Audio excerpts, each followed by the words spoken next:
You're listening to the Naked Pravda. This is Medusa's first and only English language podcast, so please don't be shy about recommending us to your friends and leave a review on Apple Podcasts or wherever you're tuning in.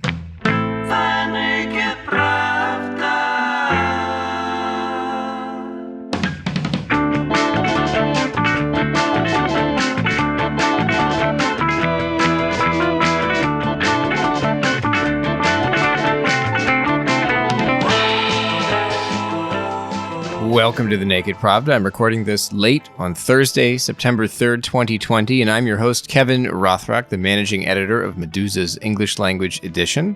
On today's show, we're going to talk about a story that appeared in the Russian newspaper Kommersant on September 1st that looked like a real bombshell at first, and then turned out to be what my fellow Americans might call a nothing burger.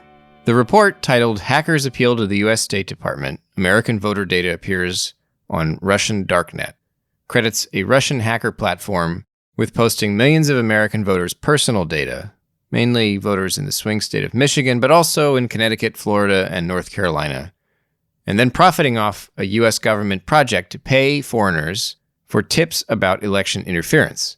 In the story, Kommersant also quoted experts who warned that the publication of voter data could be a provocation ahead of this year's presidential election in the United States.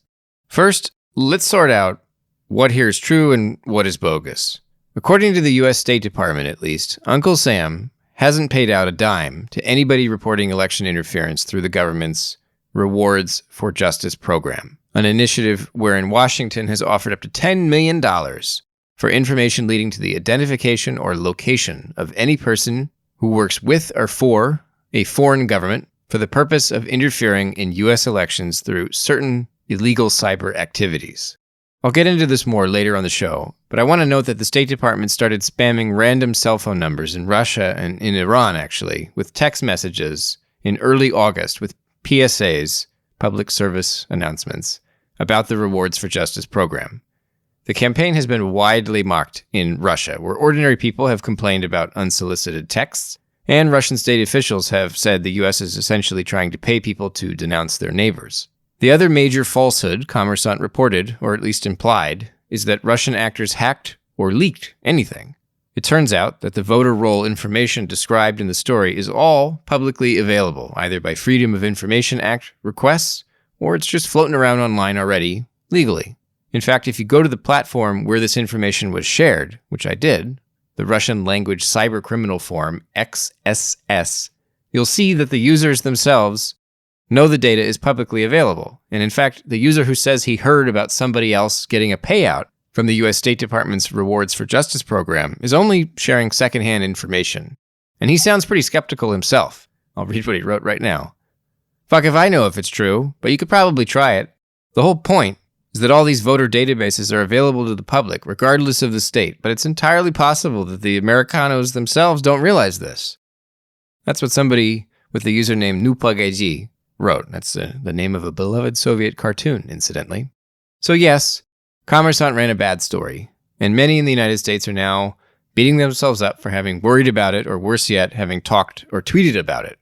The magazine Foreign Policy spoke to a former CIA analyst who calls the report a cautionary tale and shames those who shared it online for failing to do their due diligence.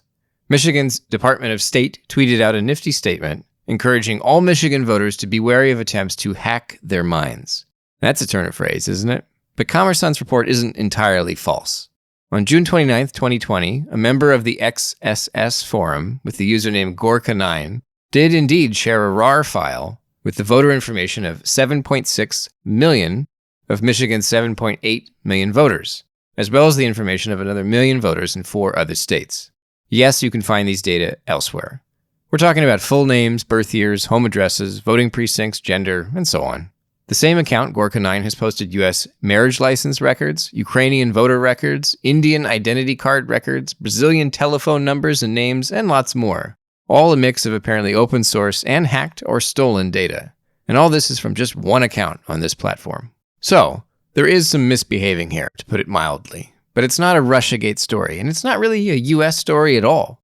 Some experts I approached for this podcast episode about this story declined to participate because they were reluctant to amplify a misleading report that may have further damaged Americans' admittedly shaken confidence in their own democracy. My fellow Americans, the subject we're discussing on this podcast episode today is not a threat to our voting system, which is no more imperiled now than it was at the beginning of the week. This is not an America story. This is a Russia story. But what does that mean? And why are Russian cybercriminals sharing all this data at all?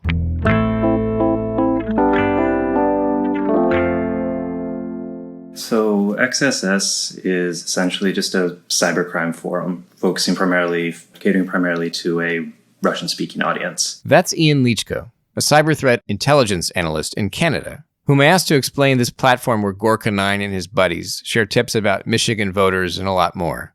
He says XSS, this forum they're using, is relatively new. It sort of came about a few years ago after its predecessor, Damage Lab, was shut down following the arrest of its most prominent administrator, Sergei Yarets, in Belarus, approximately late 2017.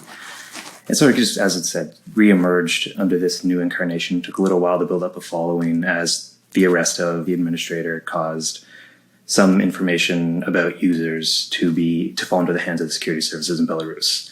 But for the most part, it hasn't really changed too much in what it's done. It's people gather there to discuss malware, discuss code, discuss and share databases, sell services such as malware or network access, that sort of stuff. I mean, are they committing crimes on this forum? Or yeah, there's criminal. Literally, like if I were to just repost every bit of data that they share on the forum, like on Twitter, eventually somebody would say, "Okay, you've committed a crime now." That I can't really speak to. That would be based on jurisdictions of individual countries. What can you tell me about this Gorka 9 user? Because apparently this user likes to dump information online on this forum specifically. Do you have any sense of why or even who this person is? Like what other kinds of data has Gorka 9 posted on either XSS or anywhere else? From what I've gathered, I don't know much about who the individual Gorka 9 is.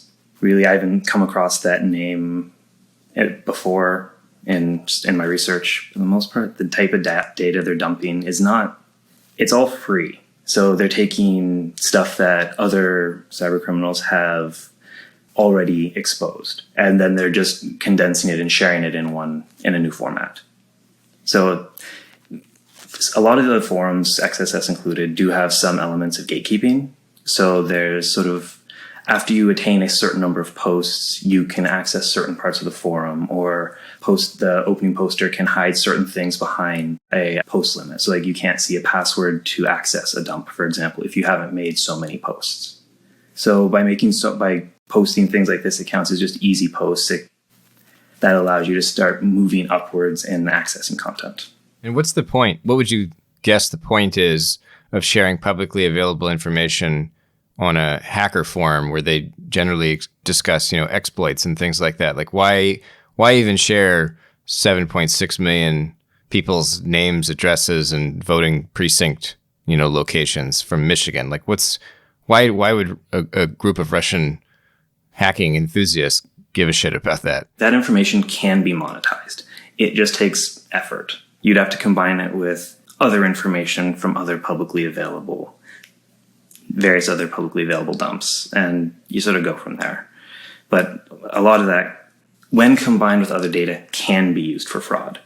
I guess, though, it should be noted that, and this is the security industry, that's the industry I'm in. Sort of looking at the worst scenarios and how things can be used. But as was very widely discussed across many sources, everybody's sort of jumping on bandwagons, jumping to conclusions on what this relatively small amount of data, publicly available data, can be used for. The biggest thing, I guess, to remember, at least in my mind, is, and we've had Dr. Mark Galeotti cover the connection between organized crime and the Russian security services quite extensively for quite a while. These people are still individuals. Like Gorka 9 is still a guy. He comes to this forum to conduct ultimately business transactions, to ask questions and interact with others in the business. They don't want this attention. They would rather everything be quiet. They can go about their what they would consider job and be left in peace. And now, effectively, they just don't want to lose the forum again like they did with Damage Lab earlier. They're aware that the security researchers are there. They know that many people have access to these forums, and many of the security researchers at least are aware of the forum, if not having specific access. And they'll act accordingly. Like, they'll put enough detail to generate interest in a post if it's something special, like a network access to a company or to a private database that they themselves were able to steal. They'll put enough information to generate that interest, but then interested parties will reach out to them through private messaging, and more information can be shared that way. So it's treated sort of, it's a marketplace. They share, they discuss, and yeah, it's criminal activity, but they also want to be left alone so that they can do this without law enforcement coming in.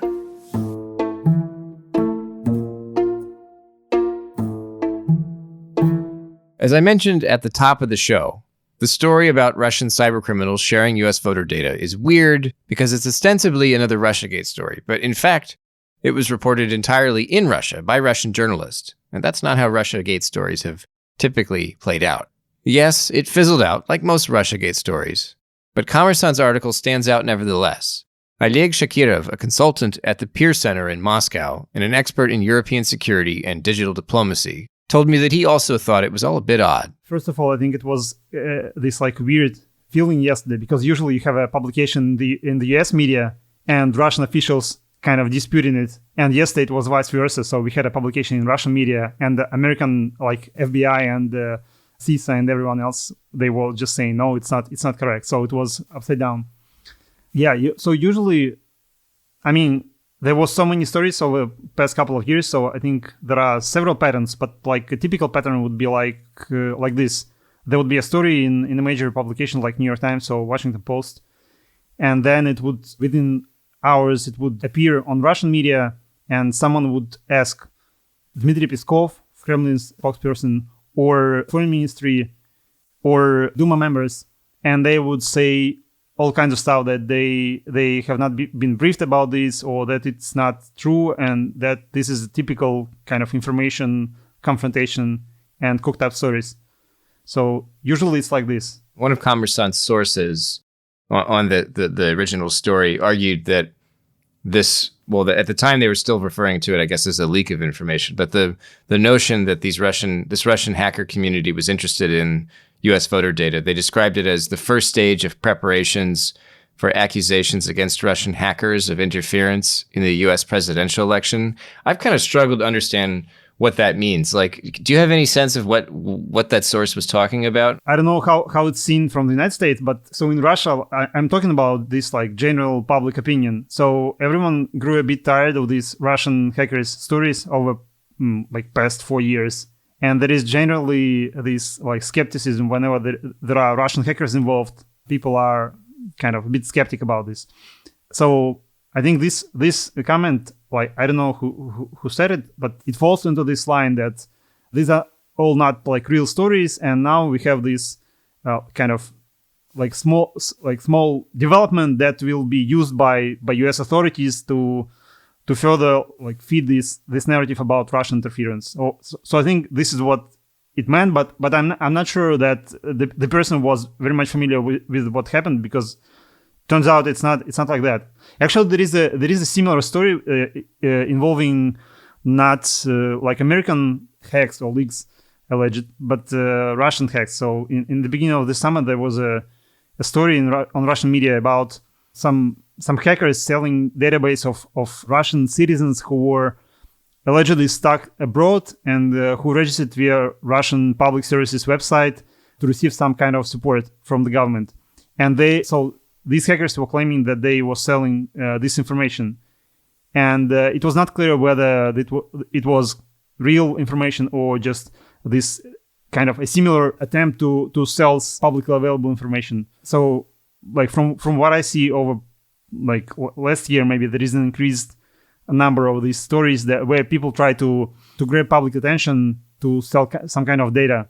And these people who were selling that allegedly foreign ministry related data, they even hacked one of foreign ministry's Twitter accounts to kind of make everyone believe that they actually had access to not only to their Twitter account, but to the data. But I don't know, this was never confirmed. I think there are like many data sets floating around and people are trying to sell those. So you can apparently make money. Writing on her Telegram channel earlier this week, Russian political analyst Tatyana Stanovaya called Kommersant's report strange, arguing that the article's clear subtext is to fault the U.S. State Department for provoking leaks of American citizens' data by rewarding Russian hackers for information about election interference. Oleg Shakirov says his father actually received one of the State Department's text messages. Given how ridiculous the outreach campaign was, it seems clear that Kommersant's story about Russian hackers exploiting the American project has a ready-made audience, even if the story's untrue. There was another piece in this story which was kind of amusing about this Rewards for Justice award that one of the like forum users apparently received from the United States.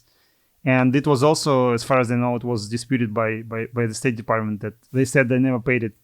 But it was fun because back in August when State Department announced this, some like Russians started receiving like random people started receiving text messages with this. Even my dad, he received the text message, and I asked him yesterday whether he would be okay if I told the story, and he said yes, please tell the story and say that I'm upset that they didn't pay me $10 million. So there you go. But yeah, maybe there was a commentary by Tatyana Stanovaya, who is Russian political scientist and commentator, and she said that maybe this story was going to be used as to show that this kind of awards like bounties basically are counterproductive.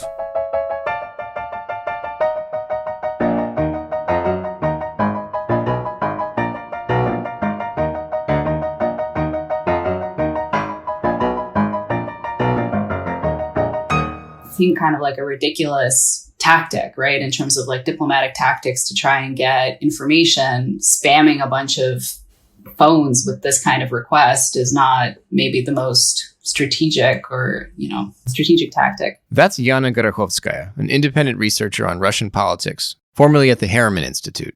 When I asked her about the apparent oddness of Kommersant's story, she pointed out that it needs to be read from the perspective of its intended audience, Russians, not Americans. I think that the point of the story was for a Russian audience to highlight these kinds of sort of absurdities in the American system. And the way that then the story unraveled, like we found out that actually all this information isn't like leaked or hacked. It's all publicly available anyway, which then if you don't really understand kind of freedom of information in the American context, if you're a Russian reader, sounds even more ridiculous, right? Like there's all this paranoia about election interference and Russian hacking and like Russia being the boogeyman of the American elections. And then it turns out like Americans post this information for anybody. So you don't even need to hack them. They gave you this information. So I think the audience is definitely Russian for it. And I don't know if it's preparing for accusations of election meddling, but it certainly, feeds into that narrative. It's hard to say. I mean, Kommersant, has a relatively good reputation, but then media, the general atmosphere or ecology for media in Russia is definitely worsening, as we've seen over the last little while. How would you describe, generally speaking, over the past 4 years or so, Russian diplomatic and public messaging when it comes to allegations of U.S. election meddling? Because, obviously they deny doing it, but it's not just a denial. It's also, as you mentioned, sort of ridicule. Like, how would you kind of summarize for people unfamiliar with the rhetoric coming out of Moscow, what they've been saying? So on the one hand, it is a blanket denial. On the other hand, the strategy of trying to influence existing narratives that are already in place in American politics and just trying to amplify them gives you a little bit of plausible deniability too, because you can say, well, it's not like Russians didn't invent racism in the US, right? That's not a Russian creation. They amplify those voices. They kind of deepen those divisions, but they don't create those problems. But then there's the other side of it where the narrative in the US has been so focused on Russian interference that's, I think, also been kind of taken up by the Kremlin and by sort of propaganda outlets in Russia to say, like, look, now we're at fault for everything. Every problem in the US is now Russia's fault. And so these kind of narratives in the two countries, I think, feed on each other. And, they strip away all this nuance. And you do sometimes see on American news, congressmen and others just sort of blame Putin for things that are totally unconnected to what they happen to be talking about at the time. And then those clips are replayed in Russia to say, look, we're at fault suddenly for poverty and racism and protests and whatever else. So I think, the strategy is there's different elements in it. There's denial of actual attempts at purposeful interference. And then there's amplification of some of the more extreme kind of rhetoric that comes out of the US, blaming Russia for certain things. So I think it has this dual, we definitely didn't do it. And as always, they blame us for everything.